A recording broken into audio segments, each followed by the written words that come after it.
This is Humans on the Road, where I interview people on the intricate parts of their lives. Hey guys, so I figured I would introduce myself. I'm Hannah. I started this channel, Humans on the Road, because I've been living in my van, my 2016 Ford Transit, for about a year and a half, and I meet the most incredible people all over the country. I've been all the way to like Nashville, up to Montana, down to Austin. Like it's been an awesome experience, and I've met a lot of people through this group called the Outsiders. So you will see a lot of them for sure on this page, supporting small businesses, about their passions, about their dating life, all the good tea. So I'll jump in. I'm going to do a little bit questionnaire on myself. So I'm originally from Redondo Beach, California. And like I said, now I live in this van. I freelance a lot. So I'm a part-time nanny for 3 kids that I've been working for like 6.5 years now. They're now 10, 5, and 7. And I started working with them when the 7-year-old was about born. So crazy how time flies. It's been an awesome experience with them. They, however, live in Southern California, and obviously, since I travel, it's hard to make that a full time gig. So I do other things like DoorDash and Instacart and a bunch of random like work online that I can find, like writing, editing, and stuff like that. So I travel solo. I do want to get a dog pretty soon, but it has not happened yet because I made it a goal to get a remote job full time before I get a dog, just so financially I'm good and time wise, I don't have to take a full time in person job. I can keep going remote and have that dog and give it lots of attention. So, one of my favorite parts, I guess, is probably just the people and where I get to go because every single day is right now I'm in a Albertsons parking lot, but most days I'm working right by the beach. It's been awesome. What's my least favorite? I think just how dirty this little space gets. But honestly, it's nice because as fast as it gets dirty, it's just about as fast to clean it. So that's super nice. And I don't have a lot of space and a lot of stuff to like really clean. Um, all right, so along the lines of outsiders, I found the group actually heading up to Mammoth for closing weekend for snowboarding and was not planning on going to this meetup at all. But one of my friends had seen that I was going to Mammoth and reached out to me and said, "Hey, this Facebook group is totally meeting in Mammoth, and like I feel like they'd be right up your alley. You should hit them up." So I got the coordinates, met up with them, and like honest to God, some of them are like my best friends now. Like text them every single day. Um, I've been to like 4 or 5 events now. Mammoth was my first one, and then we were just at one this past weekend in San Luis Obispo in like Pismo area. Same, a lot of the same people, and just like such an amazing squad. Like just getting to know them deeper and connect with them on a different level has been really awesome. I don't really have a favorite. It was Mammoth, and then Slow kind of topped it. I think Slow was really fun. I think the more comfortable we get, we just get more unhinged, and it's just too good to watch. Um, this group has changed me a lot. Like this year has been really rough on me with the passing of my dad, and I've just been kind of lonely in that journey just because I don't know that many people that have experienced that or are going through that. I mean, you can tell me a million times like that you feel sorry for me and that you like can imagine what I'm doing, how I'm feeling, but you like can't. And it's the same thing like talking to a friend.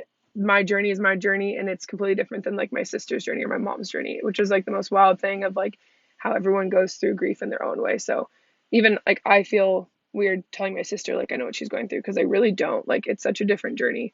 But so this group has really helped me like feel a little less lonely and definitely distract me, which has been not the best coping mechanism, but gotta do what you gotta do. Um, let's see. So other basic questions, I guess. What title would you give this chapter of your life and why?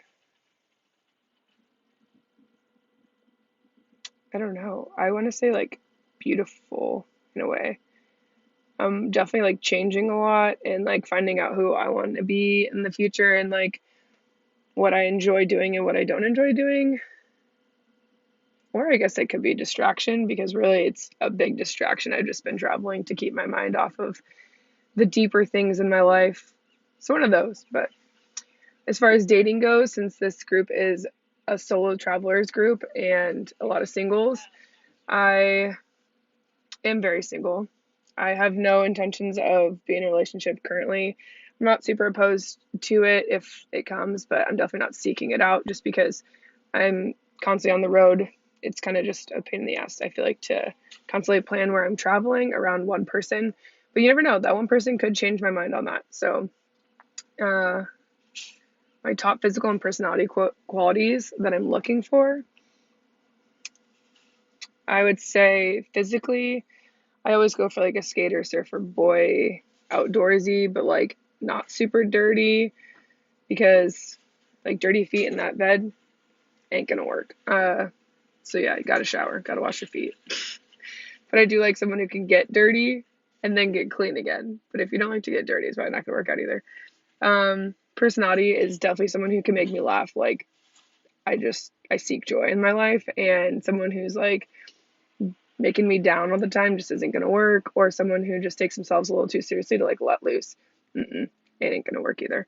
So definitely someone who can make me laugh, someone who's kind and like genuinely cares for other people, goes out of his way to help people.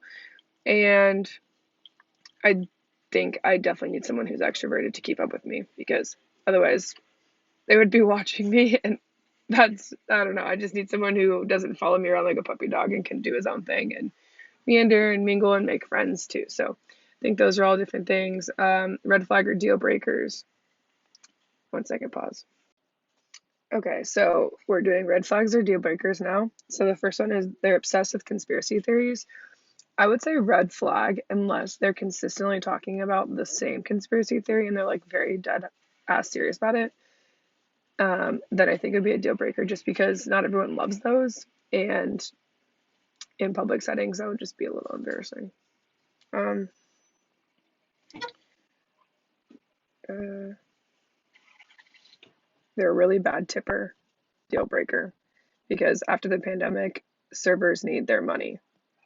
They deserve their money. They're so understaffed. And it just shows like, I don't know, a little lack of empathy and like a tight pocket. And I like to have fun and pay for it later, I guess.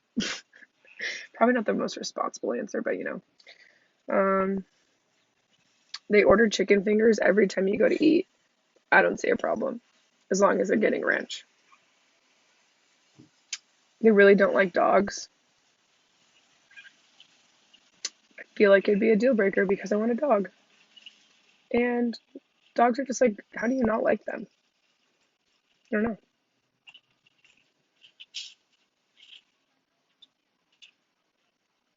They chew with their mouth open. I think a red flag. It's not really a deal breaker as long as they're not like spitting food out. But it'd be nice if they were like aware that they do it and they could not do it in nicer settings. Yeah, so that's all I got. So thanks everyone for tuning in. And again, I'm Hannah, and I'll be interviewing a lot more people. There's an episode coming later today on Maddie Garrett, the starter of Outsiders Together. Stay tuned and see you on the road.